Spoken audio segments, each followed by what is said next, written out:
Thanks for joining us in the video, guys. We're going to be dropping a video a week on this series in this little playlist, SO5 Tactics Room.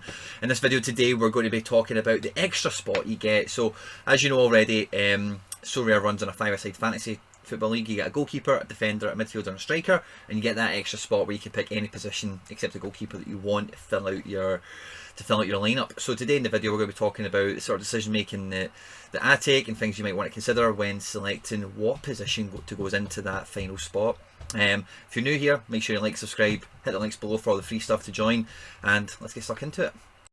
Now, the extra spot that you get for your SO5 tournaments, you know, once you've picked your base, defender, goalkeeper, etc., it becomes a bit of a tough spot. I'm just going to click through this just to play examples out for you, okay?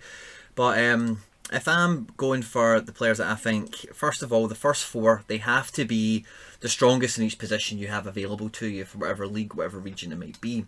So the extra spot gives you that opportunity to really get an extra player in that you really want in that lineup to really boost you up and make you stronger. Or it can depend on the kind of strategy. So let's have a look at it first, right? So if we were to double up and put an extra defender in here, right, what it would buy me, who we got, let's just put Hakimi.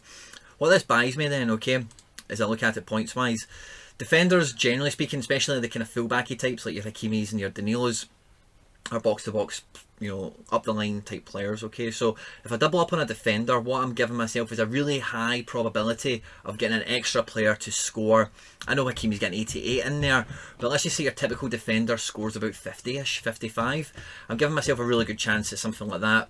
With somebody like an Hakimi, for example, who's got an extra goal contribution threat in them, your defender might be the same.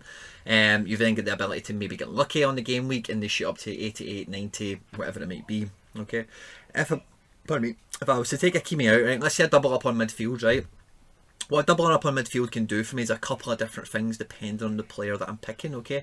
So if I was to pick somebody, for example, like Carlos Soler, right? Somebody who, just like Ramsey, the first pick that I had, is somebody who'll be on the ball often and is likely to be involved in assists and goals, that kind of thing. Then I've got two really strong midfielders there that are quite reliant on the goal contributions for the score to be decent, okay? Somebody like Ramsey isn't guaranteed to get 90 minutes and somebody like Soler is, okay? The reason Soler wasn't first picking this because he's more of a D3 entry for me this game week, okay? But just to paint an example, right? The other option I've got if I double up on a midfielder is going for something a bit safer, going for something a bit more steady. So I might pick somebody that's much more likely to get 90 minutes, not, you know, than the Ramsey, for example, and I can be quite confident that they're going to tick a few boxes in terms of, you know, they'll probably get 80-90 minutes, they'll probably score something like a 40-ish, maybe early 50s, so it can buy you a wee bit of extra stability.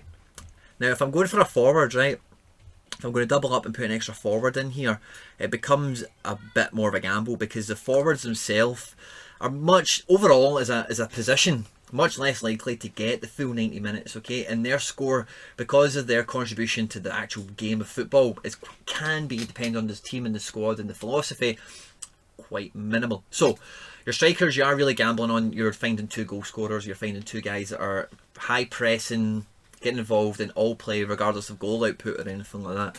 And then if, you know, that goes against you, then unfortunately the whole lineup might fall down on it because it is a game of 5 best scores, you know. In this fourth position here, you do need to take into consideration what each position offers you, what the individual cards that you have could offer you to that extent as well. And what you're trying to guarantee yourself more than anything is 5 solid scores as a base point to jump from. Now, what some folk like to do is they like to hedge, you know, so this extra spot here, I'm quite heavy obviously on, this is the D3 entry, right? I'm quite heavy on Leverkusen because they're 2 out of the 5 selections so far. So what some people might do is they might think, right, okay, well that game might be quite tough away at Frankfurt, they might not actually win 3-0 or whatever, maybe a 1-each draw, 0-0, something like that. And what some people might try and do, I am not really one of them, to be honest with you. I don't really like doing it, but you might, I've already done training and stuff like that, but I might select, for example, a Kamada in this lineup as well. So then I've got 3 chances in the match, 1 for each team for goal contributions and that kind of thing. So that's one take you can have on it, certainly. But generally speaking, I try and avoid hedging within the same lineup because I just think that's a bit muddy, a bit sketchy, and you run the risk quite easily of things going against you. You know, because you're relying on quite a lot then within one match to get 3-4 players up and running with decent scores. It's very possible, but it's a bit it's a bit too close to the bone for me in terms of how likely it is to go right or wrong.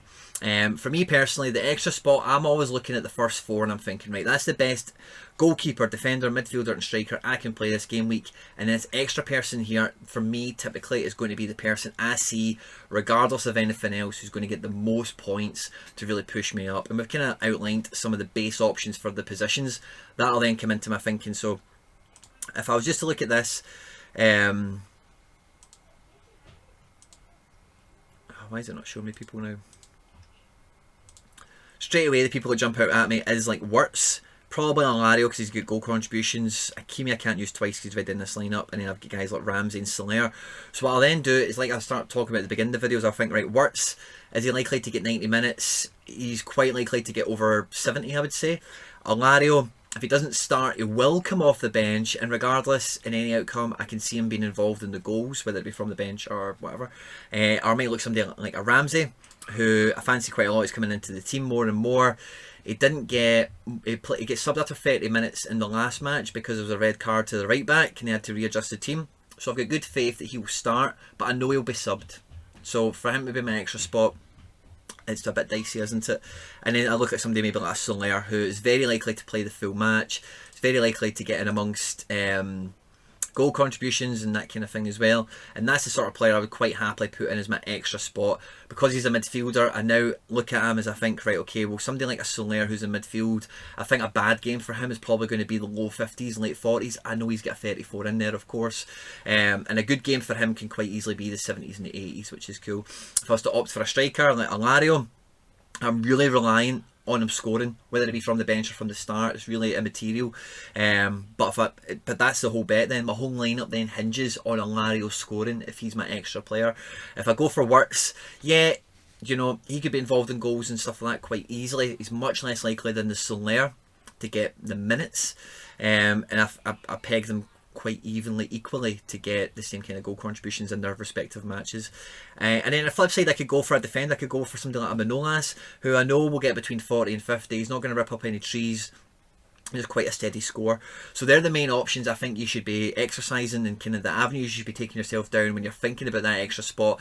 The final thing I would say on the video about the extra spot is that guy should not be your captain. If he's not the first pick for defender, midfielder or striker, how can he be your captain?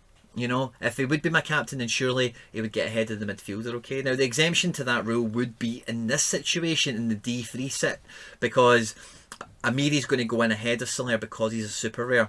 So when I bring SoRare in now, would I put him ahead captain of Bailey and Oblak? Yeah, I would, because he's got a decent chance of scoring high, and Bailey, as much as he can score okay without the goal contributions, he is quite reliant on them for his recent form in terms of SO5 scores that he's had.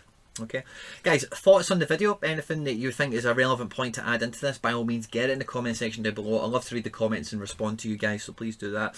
If you've liked the video, please like it physically. Do that for me, be a massive favour. Subscribe, retweet, share, all that good stuff, guys. Stay out of trouble, and I will catch you on the next one. Take care. Bye bye.